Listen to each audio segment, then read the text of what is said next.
Eh Sacela ukubingelela ngoMangothobane. Namhlanje sokhuluma ngokufaka kwezidalwa ekhaya. Ma uzofaka izidalwa ekhaya uma uzofaka izidalwa angithi niphumela ngaphandle. Azikho izidalwa ekhaya ezifakwa ngokwenkolo ethize noma yiphi.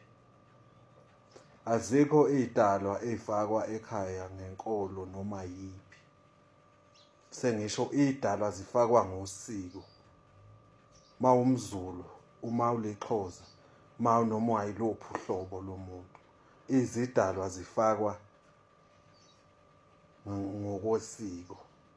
Isizathu sokuthi izidalwa ifakwe ngokosiko, kukhona izidalwa ezindala ezingale yakoShaka nezukoShaka ezayingakhonzi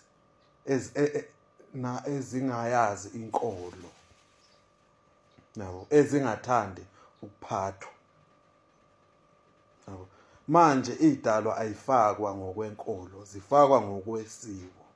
Ma usuyifakile ngokwesiko bese ziyangena ekhaya, wenze ngendlela owenza ngayo kulolo siko.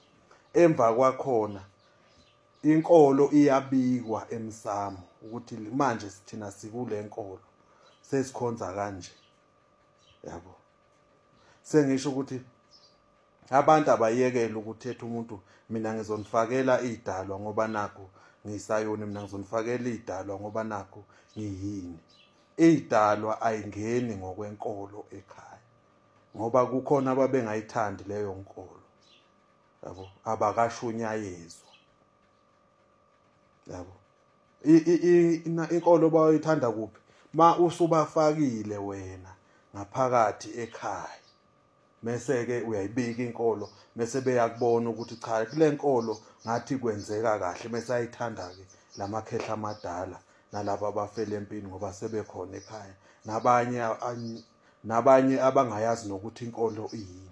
Sengisho ukuthi kunabantu abathola ukuthi lokhu befaka izidalwa, mabeyohlola kuthiwa izidalwa ingenanga. Isizathu sabo bayifaka ngokwenkolo yabo lapha basonta khona. Yabo. Izidalwa ifakwa ngokwesiko. Uma usuyifakile ke ngokwesiko waqeda usuthatha imbuzi, usubika lenkolo okholwa kuyo, lenkolo enikholwa kuyo. Is not ukuthi izidalwa uyifake ngokwenkolo ngoba ngeke zingene zonke lezo zoyidinga, lezi ezikhalayo ngeke zingene ngoba inkolo aziyazi.